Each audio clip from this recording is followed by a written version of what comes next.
पंतप्रधान नरेंद्र मोदींनी देशाला संबोधित करत असताना आवाहन केलं की तुमच्याकडे कुठलाही सण समारंभ असेल तरी किमान वर्षभर सोने खरेदी करू नका. मोदींच्या या आवाहनाचा सुवर्ण बाजारावर सराफांवर काय परिणाम होतो, सराफ या आव्हानाला कसं बघतात, आपण त्यांच्याशी संवाद साधणार आहोत. थेट पंतप्रधानांनी आवाहन केलं की 1 वर्ष सोनं खरेदी करू नका. काय परिणाम होईल याचा? याच्यामध्ये सर्वसामान्य व्यापारी ग्राहक हा सोन्याला एक इन्व्हेस्टमेंट म्हणून पाहतो. आज महाराष्ट्रामध्ये पाहायला गेलात तर जवळपास हजारोच्या वर पतसंस्था, बँका पैसे सामान्य गरीब शेतकऱ्यांचे, वंचितांचे घेऊन पळून गेल्यात.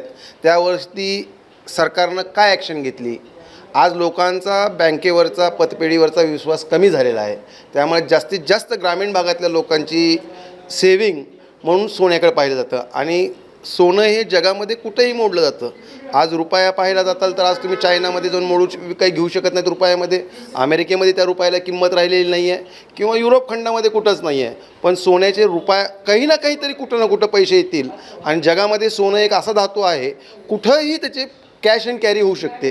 परंतु मोदी साहेबांनी हे केलेलं आव्हान फक्त रोजगारावरतीच परिणाम होत नसून आर्थिकतेवरती खूप मोठा परिणाम होऊ शकतो असं आम्हाला वाटतं. खरं तर अगोदरच वाढलेली दरवाढ आणि त्यानंतर आता हे आव्हान बाजारावर काही खरेदीवर परिणाम होऊ शकतो याचा? नक्कीच होऊ शकतो, कारण आज ग्रामीण अर्थव्यवस्था पूर्णतः ढासळलेली आहे. त्याच्यातून शेतकरी, कष्टकरी, मजूर जे असतील ते थोडी सेव्हिंग करून काही ना काही त्यांच्या कुवतीप्रमाणे सोनं खरेदी करतात. पण मोदी साहेबांच्या या आव्हानाने नक्कीच त्याच्यावर परिणाम होणार. बाजारपेठेमध्ये ह्यांची जी लोक खरेदी करत होते ते नक्कीच थांबणार. सुवर्ण दुकानदारासोबतच कारागिराचा प्रश्नही महत्त्वाचा आहे. खरं तर खरेदी थांबली आव्हानानंतर तर कारागीर काय परिणाम होईल? त्यांना दररोज सर्वाईव्ह होणं किंवा जगणं किती अवघड होणार आहे किंवा त्याचा परिणाम काय होईल?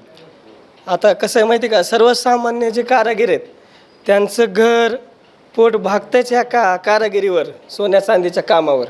मग अशानं जर समजा ग्राहकावर जर परिणाम झाला ह्या गोष्टीचा तर मग त्यांचे घरदार कसे चालणार? त्यांचे मुलांचे शिक्षण आहेत ते कसे करणार? त्यांच्या काही अशा अपेक्षा आहेत ते कसे करणार? मोठ्या व्यापाऱ्यांचं समजा सगळं सेटल झालेलं असते पण लहान कारागिरांनी कधी सेटल व्हायचं असं म्हणल्यावर? तर अशा प्रकारे अनेक प्रकारच्या समस्या यातून उद्भवू शकतात आणि बाजारपेठ पण मंदावू शकते. आणि सोनं मंदावलं की सगळा बाजारपेठ मंदावणार हे निश्चित. कारागीर प्लस बाजारपेठ असं दुहेरी सगळं सांभाळायचं आहे. ह्या आव्हानाला कसं बघता आणि दुकान चालवताना कारागिराला सांभाळताना काय कसरत करायला लागेल? नाही, कारागिरी तर आहेच. कारागीर समजा रोज आपल्या उदरनिर्वाहासाठी आमच्याकडनं वस्तू घेऊन जातात, काम करून देतात. त्याचे 200, 400, 500 रुपयाचं बुडवणूक तर होणारच.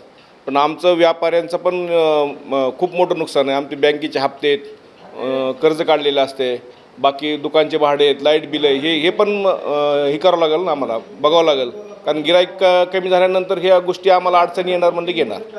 फटका बसेल बाजारपेठ 100% बसणार. एकीकडे पंतप्रधानांनी आव्हान केलं असलं तरी आता ह्या दुकानाच्या काउंटरवर 2 ग्राहक आलेले आहेत.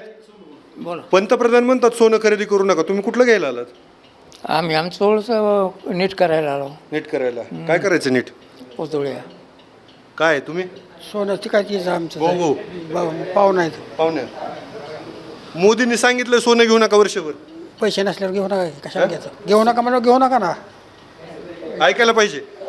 कशा सोनं आपल्याला कुठं शेतकऱ्याला काय सोनं पिणं आले, आम्ही ह्याला सोनं पिणं घेतोय.